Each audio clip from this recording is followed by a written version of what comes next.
اور یہاں تو ایسے ایسے قانون بن رہے ہیں کہ انسان دنگ رہ جاتا ہے. ابھی کل کی عدالت میں تھا کہ بحث ہو رہی ہے پارلیمنٹ میں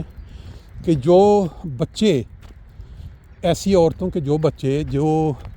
بعد میں کسی مرد کو اپنا جیون ساتھی بنا لیتی ہیں پیپروں میں، یعنی خاوند کا درجہ، تو وہ بچے بیسیکلی ان کے ساتھ اٹیچ ہو جاتے ہیں کہ یہ ان کے بچے ہیں. لیکن بحث یہ چل رہی ہے کہ وہ بچے اب جس مرد کے ساتھ سے پیدا ہوئے ہیں